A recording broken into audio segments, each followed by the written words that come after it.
Fish Venkat గారి మరణం ఆయన అభిమానులకు అలాగే ఇండస్ట్రీకి తీరని లోటు అయినప్పటికీ కూడా ఎంతోమంది అభిమానులు ఆయన అంతిమ యాత్రలో పాల్గొంటూ సాగనంపడం మనం బిగ్ టీవీ ఎక్స్క్లూజివ్లో కూడా చూడడం జరిగింది. ఆయనకు అంతమంది అభిమానులు ఉన్నారా అనేది కూడా మనకి తెలిసిందని చెప్పొచ్చు. అదేవిధంగా ఇప్పటికి కూడా ఆయన అభిమానులు ఆయన అసలు నిజంగానే చనిపోయారా, చనిపోతే అసలు ఎలా చనిపోయారు, దానికి గల కారణం ఏంటి అంటూ కూడా ఇప్పటికీ కూడా ఫోన్లో వస్తున్న పరిస్థితిని మనం చూస్తున్నామని చెప్పొచ్చు. అందరికీ ఒక ఎత్తు అంటే ఆయన భార్యకి మాత్రం మరొక ఎత్తు అని చెప్పొచ్చు. ఎందుకంటే ఇంటికి పెద్దగా ఉంటూ ఏ విషయమైనా సరే ఆయనే చూసుకుంటూ కరెంటు బిల్ దగ్గర నుంచి సరుకుల వరకు కూడా ఇంట్లో ఏం అవసరం ఉన్నా కూడా ఆయనే చూస్తారే తప్ప ఆయన భార్యకి ఇంత పని కూడా చెప్పరు అని చెప్పి కూడా ఆవిడ గతంలో మనకు చెప్పింది. అలాంటిది మహిళ ఇప్పుడు ఏ విధంగా ముందుకు సాగగలదు, మరి అంత ధైర్యం ఎలా వస్తుంది? ఎందుకంటే ముందంతా కూడా ఫిష్ వెంకట్ గారు అంత ధైర్యంతో ఇల్లంతా కూడా చూసుకోవడం జరిగింది, వెనక నుంచి ధైర్యం ఇవ్వటం జరిగింది. మరి ఇప్పుడు దానికి సంబంధించి ఆవిడతో మరిన్ని విషయాలు కూడా మాట్లాడే ప్రయత్నం అయితే చేద్దాం. అమ్మ నమస్తే. అమ్మ, ఆయనకి ఎంతమంది అభిమానులు ఉన్నారనేది మనం చూసాం. అంతిమయాత్రలో ఎంతోమంది వేల మంది అభిమానులు వెనకాల వచ్చే సాగనంపిన విజువల్స్ అన్నీ కూడా మనం చూసాం, మీరు కూడా చూసారు. అంతమంది అభిమానులు ఉన్న వ్యక్తి, అంత మంచి ఇండస్ట్రీలో మంచి పేరు ఉన్న వ్యక్తి ఈరోజు చనిపోవడం అంటే చిన్న విషయం కాదు. చనిపోవడానికి గల కారణం ఏంటి? ఆయనకు షుగర్ ఉంది, బీపీ ఉంది, థైరాయిడ్ ఉందన్న. మంచి షూటింగ్ చేసుకుంటుండు. అది ఏదో సినిమా తీసిండమ్మా, డిజిటల్ సినిమా తీసిండు. ఆ కొత్త షూలు వేసారంట. ఆ కొత్త షూలకు చిన్న ముళ్ళు గుచ్చుకుంది. ఆ ముళ్ళు చిన్న పోయి పెద్దగా అయింది.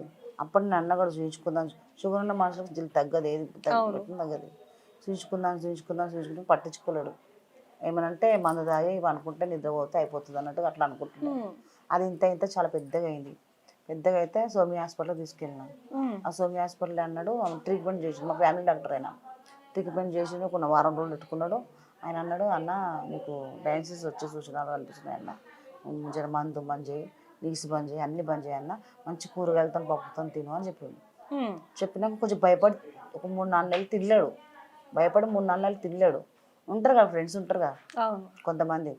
ఆ ఫ్రెండ్స్ అక్కడెక్కడ తీసుకుపోతుండే, మంచిగా మటన్ చికెన్ అవి తినిపించి తాపించి పంపిస్తుంది. మనం ఏమి ఇంటికి వచ్చినా గొడవ చేస్తుంటాం, ఎందుకు తిన్నావు, ఎందుకు చేసినావు, నీకేమైనా తలొచ్చి కూర్చుంటారా, చూస్తారా, అది అవును అంటుంటే మళ్ళీ బంద్ చేస్తుండే, మళ్ళీ బయట పోయి మళ్ళీ అట్లా చేస్తుంది. ఇట్లా రొటీన్ లాస్ట్ కిడ్నీల కాడికి వచ్చేసింది ప్రాబ్లం. అంటే ముందే ఆయన చూసుకొని ఉంటే ఈరోజు ఇంత పరిస్థితి. డాక్టర్ చెప్పిండు కూడా మాకు వచ్చే సూచనలు ఉన్నాయన్న, కొంచెం జాగ్రత్తగా ఉండు అని చెప్పిండు. అంటే ఇది 2 సంవత్సరాల నుంచా 3 సంవత్సరాలు? 5 సంవత్సరాల నుంచి. 5 సంవత్సరాలు. ఇప్పుడు వచ్చే నెలకు 5 సంవత్సరాలు. అంటే షుగర్ వచ్చి 25 సంవత్సరాలు. మరి 5 సంవత్సరాల నుంచి ఆయన ఆరోగ్యం ఏంటి? కిడ్నీల ప్రాబ్లం వచ్చింది. 5 సంవత్సరాల నుంచి కిడ్నీ ప్రాబ్లం. నిమ్స్లో ఉన్నాం 4 రోజులు. ఆయన చేయించుకో అని చెప్పిండు. అప్పటి నుంచే ట్రై చేస్తున్నాం. మార్పిడి చాలా ట్రై చేస్తున్నాం. అంటే కిడ్నీ మార్పిడి ఎవరికైనా ఉంటే ఫస్ట్ కుటుంబంలో చూస్తారు కదా, మరి మీ కుటుంబంలో ఎవరిదైనా మ్యాచ్ అవ్వటం కానీ ఇవేమైనా జరిగాయా? అప్పటి నుంచే ట్రై చేస్తాం అన్నాడు ఆయన డాక్టర్. ఇస్తే మీ పిల్లలది, మీ భార్యది, మీ అమ్మది, మీ తమ్ముళ్ళది, ఇంట్లో వారికే ఇవ్వాలి, రక్త అయితే ఇవ్వద్దు. మళ్ళీ అందులో ఓ పాజిటివ్ ఉండాలి, ఆయన ఓ పాజిటివ్ ఉండాలంటే వాళ్ళ అమ్మది ఒక్కదాన్ని కలుస్తుందని చెప్పారు. ఇక వాళ్ళ అమ్మ కొంచెం ఏజ్ పర్సెంట్ కదా, ఎందుకని చెప్పి తీసుకోలేదు. ఇక అప్పటి నుంచి ట్రై చేస్తున్నాడు. మేము కూడా ట్రై చేస్తున్నాం. ఎవరు చూసినా 1 కోటి రూపాయలు, 50 లక్షలు, 60 లక్షలు, ఇట్లా 60 లక్షలు 70 లక్షలు ఉంటే మిమ్మల్ని ఎందుకు కడతాం మేము? అంటే ఎప్పటి నుంచి 5 సంవత్సరాల నుంచి అవుతుంది. కానీ అప్పటి నుంచి సినిమాలకు కూడా దూరంగా దూరంగా. అప్పుడు నిమ్స్ పోయినప్పుడు షూటింగ్ ఫోన్లు వస్తున్నాయి రమ్మని, కానీ పోయలేని పరిస్థితులు ఉన్నాడు. అంటే ఇప్పుడు మీరు అన్నారు మీ మాటల్లోనే 50 లక్షలు అవుతాయి, 70 లక్షలు అవుతాయి, 60 అన్నారు. అయితే సోను సూద్ గారితో కూడా మనం రీసెంట్ గా మాట్లాడినప్పుడు ఆయన చెప్పారు నాతో, అంటే ఎంత డబ్బైనా సరే నేను పెట్టుకుంటాను, కాకపోతే కిడ్నీ ఇచ్చే వాళ్ళు దాతలు దొరకలేదు అని చెప్పారు. అది ఈ మధ్య అంతా మేము ఎవరు చెప్పలేం కదా. అంతకుముందు మేము ఎవరు చెప్పలేము. ఇక మళ్ళీ మేమే చూయించుకున్నాం. మా బంగారము, పైసలు, ఇంకో ఇక ఇంటి పెట్టింది 15 లక్షలు అన్నీ అయిపోయినాయి. మా దగ్గర ఏం లేవు పైసలు. పోయిన సంవత్సరం అందరు ఏ పైసలు, బంగారం లేదు, ఏం లేదు. ఉన్నాయి 2 కార్లు. అప్పటికి నేను అన్న మా కొడుకుకి, డాడీ కంటే ఎక్కువ 2 కార్లు అమ్మేసి ఎవడో గిరివన్న పెట్టి తీసుకుపోదాం వీర హాస్పిటల్కి అని చెప్పినాం. చెప్తే వద్దు కార్లు ఎందుకు, నావి అని అన్నాడు. నీకే చూపిస్తాను అవును అన్నాడు. వద్దు ఉండని, ఇట్లనే ఉండండి, మంచిగా ఉంటాను అని అన్నాడు. అట్లా వెళ్తూ బాగా అదైపోతున్నది, డౌన్ అయిపోతూనే ఉన్నది. మళ్ళీ ఇక మాకు అర్థమవుతలేదు, ఇదంతా ఇట్లా ఇన్ఫెక్షన్ అయ్యి ఇట్లా సీమ్ గారి ఇట్లా బాగా వాసన అనేది వస్తుంది వస్తుంది. ఇంటిలో ఏం చేయాలి, ఎవరిని అడగాలి, సొమ్ముళ్ళవు ఇది గిరి పెడతామా అమ్ముదామా, అసలు మాకు ఏం అర్థమవుతలేదు. అంటే ఆ కాలుకి ట్రీట్మెంట్ జరిగిందా అప్పటి వరకు, లేకపోతే జరగలేదు? అప్పుడే మా పాప ఏం చేసింది, ఇక దోలాడిపోయి యాంకర్ అన్నది, ఏం పేరు రోజన్ అన్నది నెంబర్ తీసుకుంది. అన్న మా అన్నది డాడీ ఇట్లా పడుతుంది అన్న, ఒక్కసారి రా అన్న ఇంటికి అని అన్నని పాపం అడగంగానే వచ్చిండు మాట్లాడి ఇంటర్వ్యూ చేసిండు. ఇక ఏమంటే ఆయన ఆడ పెట్టిండు ఫోన్లో, ఇక వెంటనే ఫోన్లో పైసలు వేస్తూనే ఉన్నారు, ఆయనకు వేస్తూనే ఉన్నారు. మళ్ళీ అప్పుడే శ్రీనివాస్ యాదవ్ అల్లుడు ఆయన చూసి ఆయన కారు ఇంటికి పంపించి ఆయన తీసుకొని హాస్పిటల్కి పోయింది. కానీ ₹1 తీసుకోవాలమ్మా. ఇది ఎప్పుడు జరిగిందమ్మా? ఇది సంవత్సరం కింద. ఇక అసలు ఒక్క రోజులో లేచి సర్జరీ చేసి పోగానే ఒక్క రోజులో లేచి నడుస్తుంది మంచిగా. మరి ఆ తర్వాత మళ్ళీ ఎప్పటి నుంచి నెల రోజులు ఉన్నాం. మళ్ళీ ఇప్పుడు ఒక 2 నెలల కింద వాళ్ళ ఫ్రెండ్ వాళ్ళు 9 చనిపోయాడు. 9 చనిపోతే ఏం చేసిండు, భద్రాచలం కొత్తగూడెంలో ఆడిపోయిన. అప్పుడు నేను అన్న నీకు వెళ్తే బాగాలేదు, సాగుపోవాలని ఏముంది పోకని కూడా అన్న. ఏం పోతానే అని పోయాడు ఒక్కడే బస్సులో పోయి 3 రోజుల దాకా 5 రోజుల దాకా 10 రోజుల దాకా ఉండి మళ్ళీ వచ్చాడు. మళ్ళీ ఎందుకో మళ్ళీ కొత్తగూడెం మళ్ళీ పోయాడు. అక్కడ మా అల్లుంది బండి ఉంది, ఆ బండి నడుపుకుంటా అంటే అప్పుడు బాగా నడిపించింది దాని బండి, కానీ చేత కాదు కదా, అది ఎక్కువ వెయిట్ ఉంటుంది కదా. ఆ బండి నడిపించి కింద పడ్డాడమ్మ.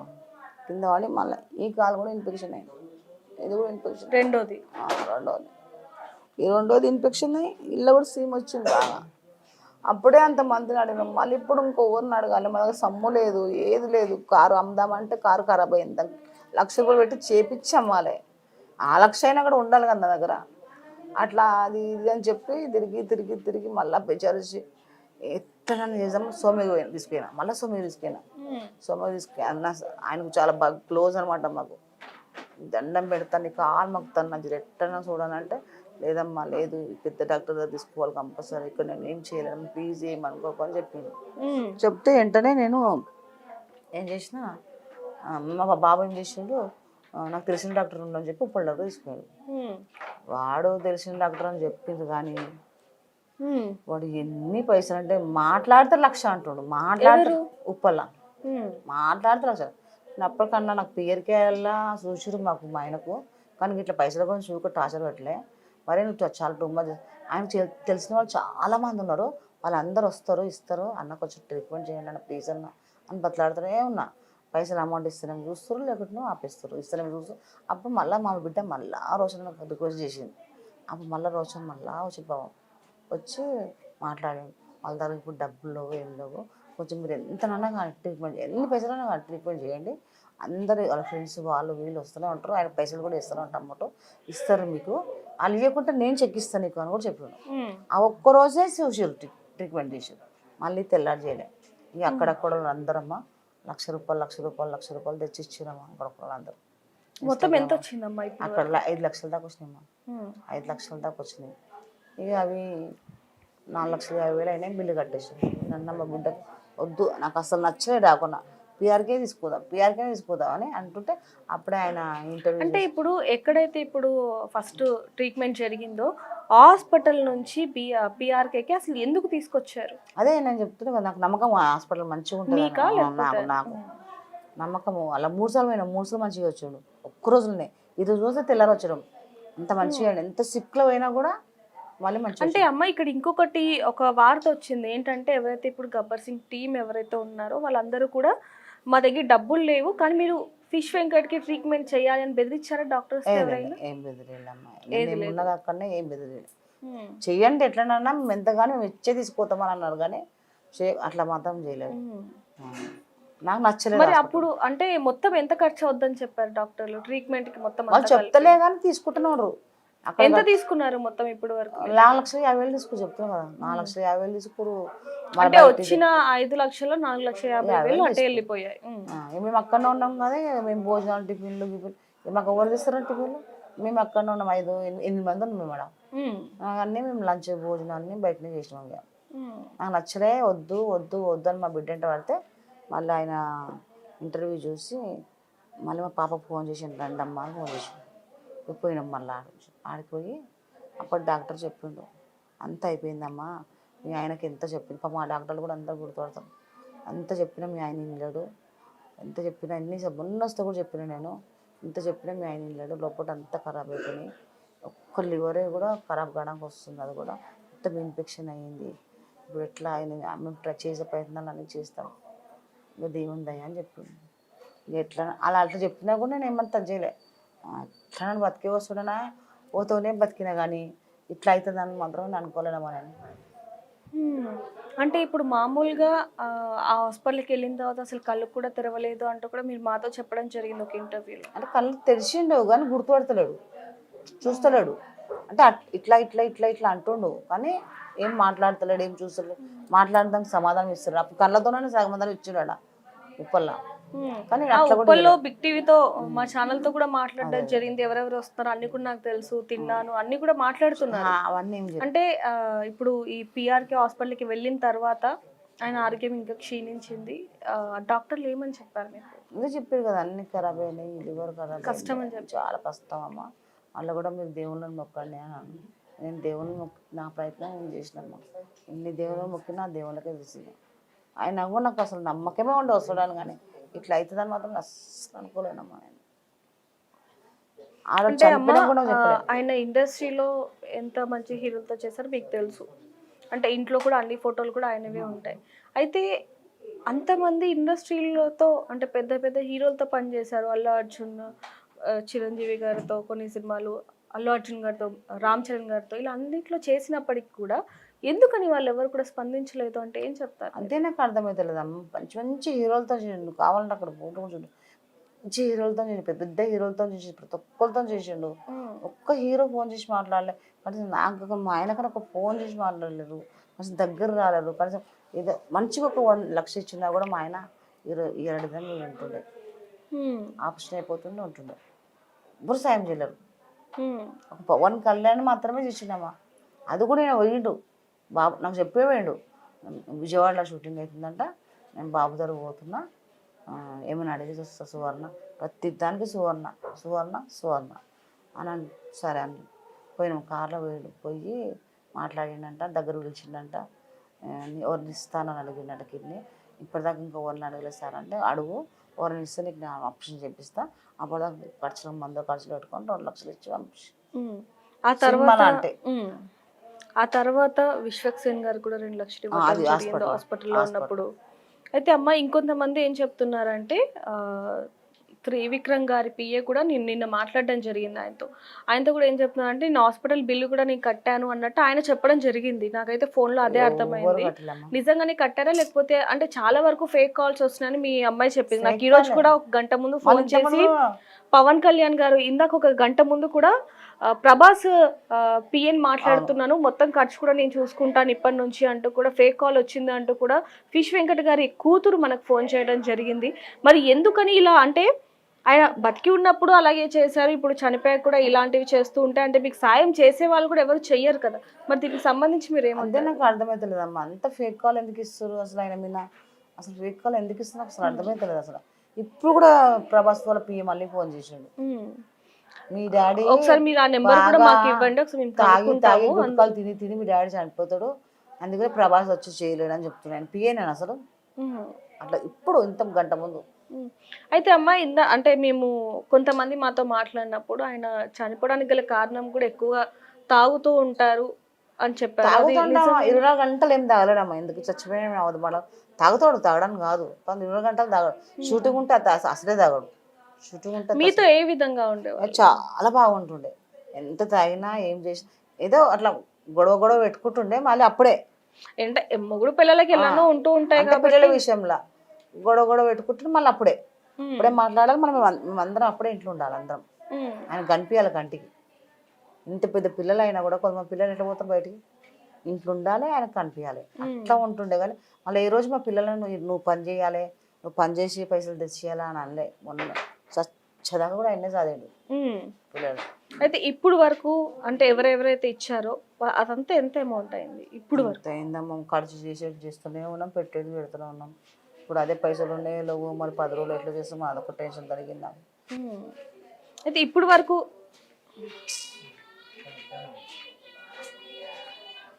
ఇప్పుడు వరకు ఆస్తి ఉందమ్మా? ఎందుకంటే కొద్ది రోజుల ముందు మనకు కొంతమంది చెప్పారు అసలు ఆస్తి కూడా ఏం సంపాదించలేదని చెప్పారు.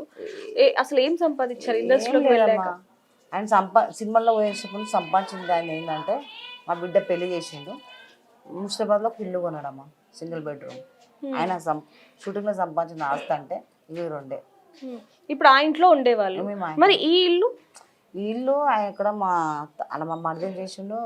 ఆయన ఆశ కదా కట్టాలని, మనకు 2 నెలలు 3 నెలలు ఉన్నాడు కూడా ఇక్కడ ఇట్లనే ఉన్నాడు కదా, ఆయన ఆశ కదా ఇడికి తెద్దామని ఇది తెచ్చారు. మేము ఉండేది అక్కడనే, మేము అక్కడ ముషీరాబాద్లో ఉండేది. మరి అంటే కార్యం మొత్తం కూడా ఎప్పుడైతే చనిపోయారో అప్పటి నుంచి ఇప్పటి వరకు కార్యం మొత్తం ఇక్కడే జరుగుతుంది. గల కారణం ఏంటంటారు? అదే ఆయన ఒక్కనే, ఆయనకు ఆశ కదా కట్టాలి కట్టాలి కట్టాలి, ఆయన ఇష్టమైన ఇల్లు కదా ఈయన చేద్దామని అది తెచ్చారు.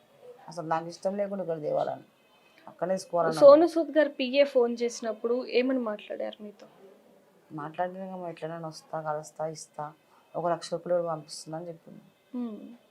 మంచు మనోజ్ కూడా ఫోన్ చేయడం జరిగింది, మాట్లాడారు. ఈ కార్యక్రమం అయిపోయాక వస్తానా లేకపోతే మమ్మల్ని రమ్మంటున్నాను, చెప్తా అన్న టైం చెప్తా అన్నాను.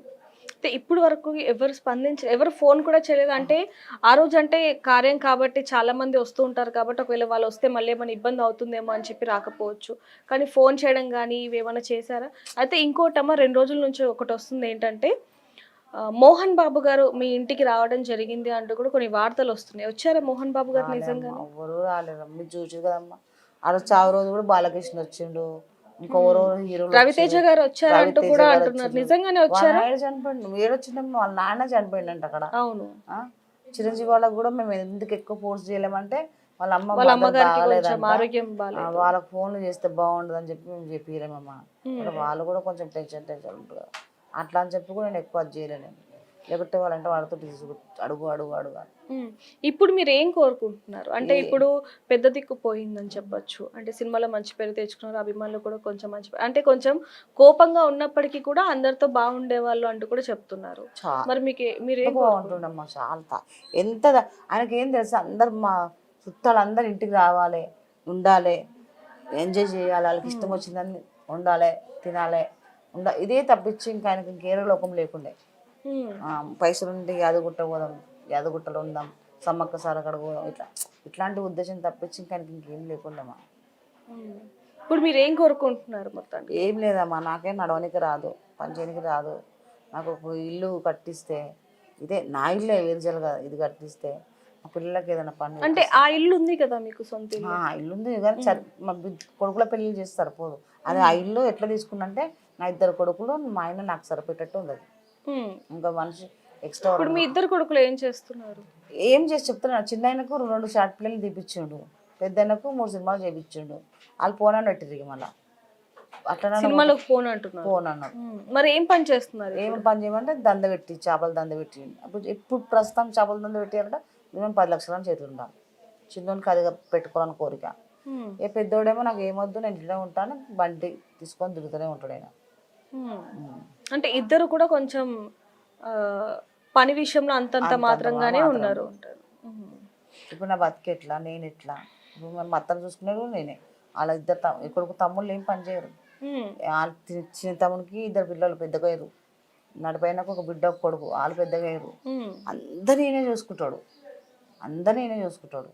సో చూడొచ్చు మనం కొద్ది రోజులుగా ఏవైతే వార్తలు వస్తున్నాయో, ఇటు ప్రభాస్ పిఏ అంటూ త్రివిక్రమ్ పిఏ అంటూ ఇలా ఈ రోజు కూడా ఒక కాల్ రావటం జరిగింది. అంటే బతికున్నప్పుడు కూడా అలాంటి ఫోన్ కాల్స్ చేసి వీళ్ళని ఇబ్బంది పెట్టడం జరిగింది. నిజంగానే ప్రభాస్ గారు ఆదుకున్నారు అని తెలియడం వల్ల కొంతమంది సాయం చేయలేకపోయాం, అంటే ప్రభాస్ గారే మొత్తం కూడా సాయం చేశారనుకో మేము చేయలేకపోయాం అంటూ కూడా మనకు ఫోన్ చేసిన వాళ్ళు కూడా అనేక మంది ఉన్నారని చెప్పొచ్చు. మరి చనిపోయాక కూడా వాళ్ళు ఎందుకు చేస్తున్నారు అనే విషయం మాత్రం వాళ్ళకి తెలియాలని చెప్పొచ్చు. ఏదైనప్పటికీ ఈ మొత్తానికి కూడా అంటే వీళ్ళ కుటుంబానికి అండగా ఉంటాను అంటూ కూడా సోను సూద్ గారు మనతో మాట్లాడడం జరిగింది. ఆయన కూడా స్వయాన ఫిష్ వెంకట గారి భార్యతో కూడా మాట్లాడడం జరిగింది బిగ్ టీవీ ద్వారా, అదంతరం కూడా చూసామని చెప్పొచ్చు. కానీ ఏవైతే నిన్నటి నుంచి కూడా సర్క్యులేట్ అవుతూ ఉన్నాయి, అంటే మోహన్ బాబు గారు వచ్చారు, రవితేజ గారు వచ్చారు, ఇవన్నీ కూడా ఏవైతే అవుతున్నాయి ఇప్పటికైనా సరే ఇలాంటి రూమర్స్ ఆపేస్తే మంచిదని చెప్పొచ్చు. ఎందుకంటే ఆ కుటుంబానికి ఎవరైతే సహాయం చేయాలనుకుంటున్నారో వాళ్ళు కూడా వెనకడుగు వేస్తున్న పరిస్థితి కనిపిస్తుందని చెప్పొచ్చు. ఏదైనప్పటికీ కూడా ఆయన తిరిగి రాని లోకాలకు వెళ్ళిపోయారు కాబట్టి ఆయన ఆత్మకి శాంతి చేకూరాలని మనం కూడా కోరుకుందాం. మరిన్ని వార్తల కోసం చూస్తూనే ఉండండి big TV. For more videos like this, subscribe Big TV channel.